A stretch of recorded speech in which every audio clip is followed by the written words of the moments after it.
যশোরের মনিরামপুর, বাঘারপাড়া ও সদরে পৃথক ৩টি সংঘর্ষের ঘটনায় অন্তত ১০ জন আহত হয়েছেন। মনিরামপুরের জালছাড়ায় নির্বাচনী বিরোধের জেরে বিএনপি সমর্থকদের ওপর হামলার অভিযোগ উঠেছে জামায়াত কর্মীদের বিরুদ্ধে। এতে মঈন সরদার সহ ৬ জন আহত হন। জিআই পাইপের আঘাতে গুরুতর আহত মঈনকে যশোর জেনারেল হাসপাতালে ভর্তি করা হয়েছে। এদিকে বাঘারপাড়ার রায়পুর বাজারে পূর্বশত্রুতার জেরে বিকাশ দেবনাথ নামে এক ব্যক্তিকে হাতুড়ি দিয়ে পিটিয়ে জখম করা হয়েছে।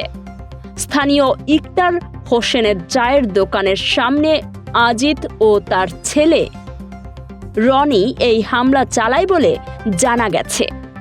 সবচেয়ে উত্তপ্ত পরিস্থিতি বিরাজ করছে যশোর সদরের মুন্সেবপুর গ্রামে।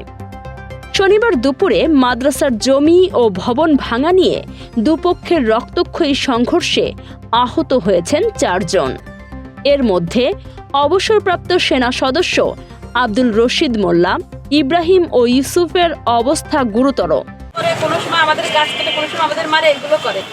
এখন আজকেরা আমার স্বামী ওইখানে গাছ লাগাচ্ছিল, লাগালে ওরা এসে এইভাবে মারাধরা করে। আগেও 2বার করে মারেছে আমার স্বামী। আপনার স্বামীর নাম কি? ইব্রাহিম করি।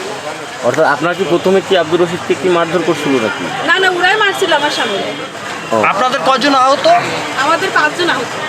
এক পক্ষ বলছে মাদ্রাসা দখল ও ভাঙার চেষ্টায় বাধা দেওয়ায় হাঁসুয়া দিয়ে কোপানো হয়েছে। অন্যদিকে ইব্রাহিম পক্ষের দাবি, নিজের জমিতে কাজ করার সময় তাদের ওপর হামলা চালানো হয়। খবর পেয়ে পুলিশ ঘটনাস্থলে গিয়ে পরিস্থিতি নিয়ন্ত্রণে আনে। কোতোয়ালি থানার ওসি ফারুক আহমেদ জানান, বর্তমানে এলাকায় পুলিশ মোতায়েন রয়েছে এবং ঘটনাটি তদন্ত করা হচ্ছে। যশোর ৪ আসনে নির্বাচনের পর উত্তপ্ত বাঘারপাড়া বিএনপি।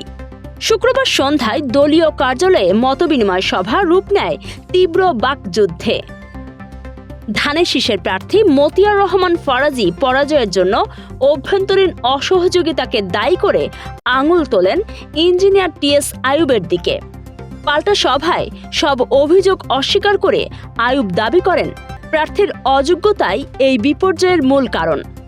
2 নেতার এই পাল্টাপাল্টি অভিযোগে এখন বিভক্ত স্থানীয় তৃণমূল।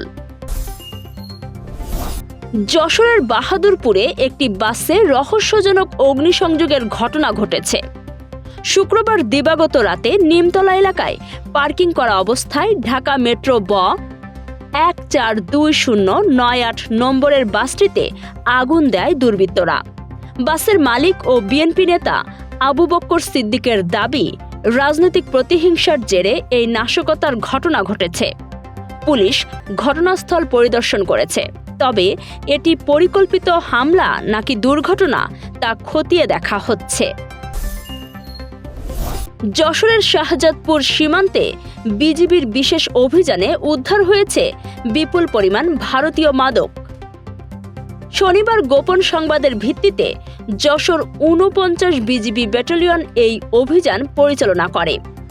বিজিবির উপস্থিতি টের পেয়ে পাচারকারীরা পালিয়ে গেলেও পরিত্যক্ত অবস্থায় উদ্ধার হয় ফেন্সিডিল সহ বিভিন্ন ব্র্যান্ডের কাশির সিরাপ।